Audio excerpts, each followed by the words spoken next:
Olá, eu sou o professor Vidal e o tema dessa aula será Construindo Tabelas. Olha, para não interromper a aula depois, vai lá, aperta o joinha, se inscreve no canal, eu vou ficar esperando.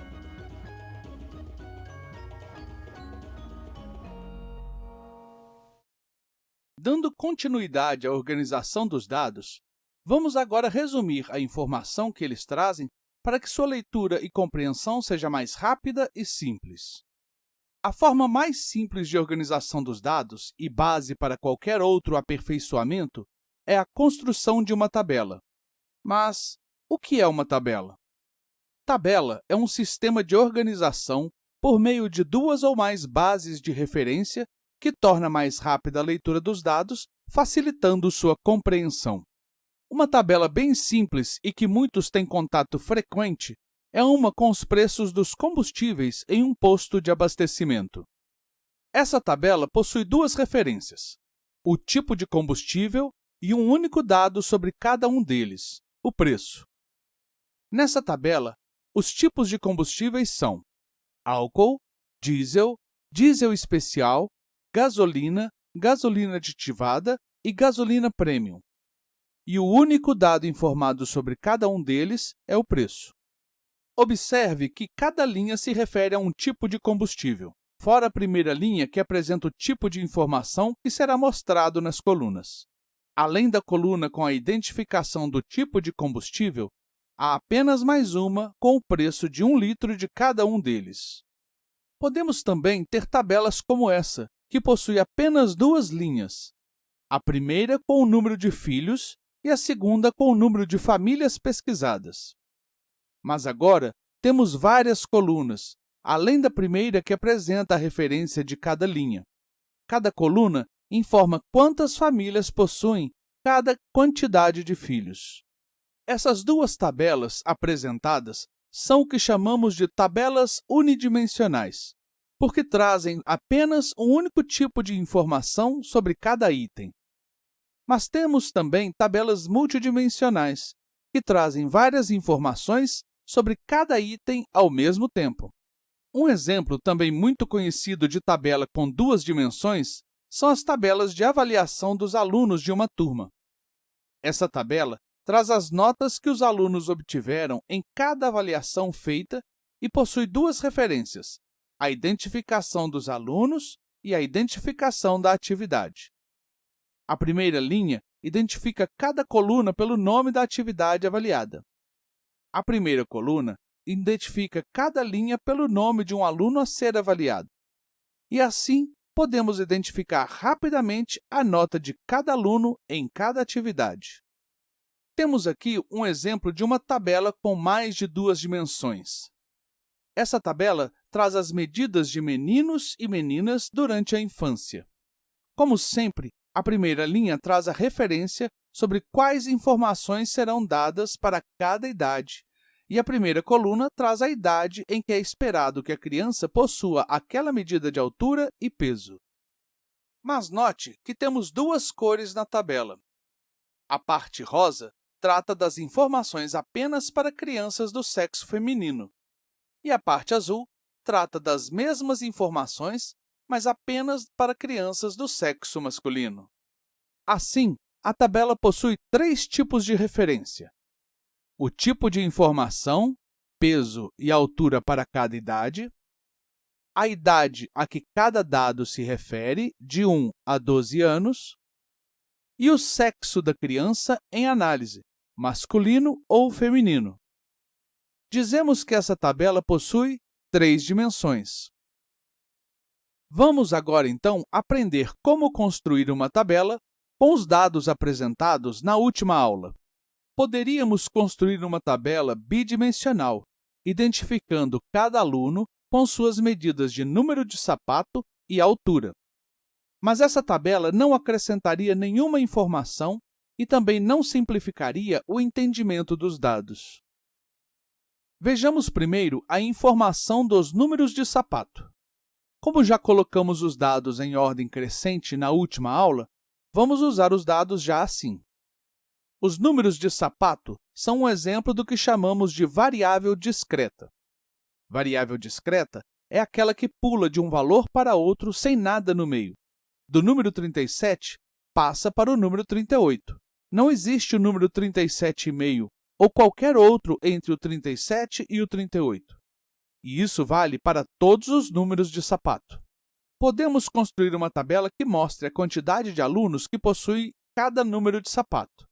Assim, a primeira linha identifica que iremos individuar os números de sapatos e suas quantidades no grupo pesquisado. A primeira coluna identifica cada número de sapato presente nos dados, a começar do menor e crescendo a cada linha de cima para baixo. Como já sabemos o menor e o maior número, podemos preencher toda essa coluna de uma vez.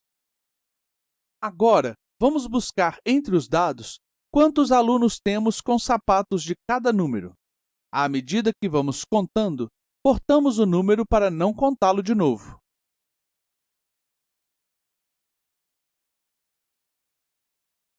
Com a tabela pronta, podemos observar que os números se concentram mais em um valor e que, tanto aumentando quanto diminuindo o número do sapato, a quantidade de alunos que usam cada número parece diminuir. Podemos também, nessa tabela, identificar rapidamente o total de alunos que foram pesquisados, somando os valores da segunda coluna, 36, e somando uma linha de cada vez, podemos identificar que logo na quarta linha já alcançamos a metade dos dados, 18. Agora, vamos ao outro exemplo, o das alturas. As alturas são o que chamamos de variável contínua. Isso quer dizer que entre dois valores quaisquer, sempre haverá outro valor possível. Por exemplo, entre 1,3 metros e 1,4 metros, temos diversas possibilidades de medidas. 1,36 metros, 1,37 metros, e entre esses também é possível encontrar outro valor. Por exemplo, 1,36 metros e 5 milímetros. E isso não tem fim, sempre haverá mais um dado entre os outros. Na verdade, a questão é que não conseguimos medir essa altura com tanta precisão, já que a fita usada marca apenas os metros e os centímetros. Dessa forma, todas as medidas têm essa precisão, mas ainda assim são uma variável contínua. E exatamente por ser assim, os valores não se repetem tantas vezes. Se tentarmos montar a tabela com uma linha para cada medida diferente, a tabela ficaria quase tão grande quanto uma simples lista. Por isso, vamos usar o método de faixas de valor. Vamos escolher algumas faixas de valor que separem as medidas em um número razoável de partes e de maneira uniforme, ou seja, todas de mesmo tamanho. Assim, olhando as medidas, vemos que a menor é 1,23 e a maior é 1,67. Podemos, então, começar de 1,20 e ir até 1,70, separando as faixas de 10 em 10 centímetros, e teremos 5 faixas. A primeira, de 1,20 m a 1,30 m. A segunda, de 1,30 m a 1,40 m. A terceira, de 1,40 m a 1,50 m. A quarta, de 1,50 m a 1,60 m. E a quinta e última, de 1,60 m a 1,70 m. Assim, todas as medidas ficam localizadas em alguma dessas faixas.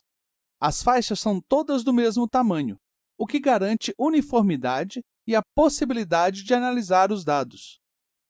No caso dos valores que limitam as faixas, como por exemplo 1,50 m, devemos colocar essas medidas sempre na faixa maior. Mostramos isso desenhando um segmento entre os limites, fechando o início com um traço e deixando a outra ponta em aberto, indicando que o valor menor está nessa faixa, mas não o valor maior.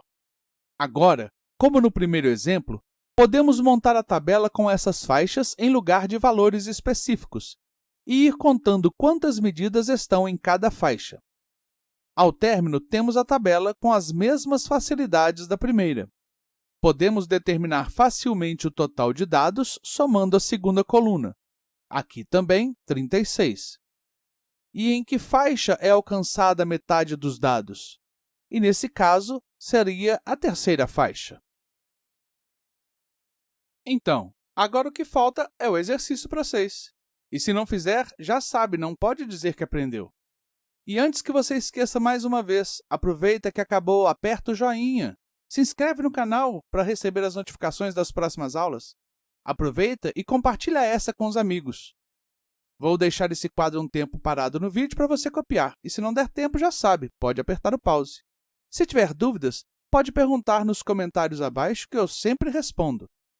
Bom estudo! Essa é a última aula referente aos conteúdos do sexto ano.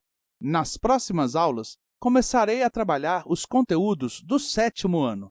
Aguarde as novidades! Então, por enquanto, fica só isso. Até a próxima!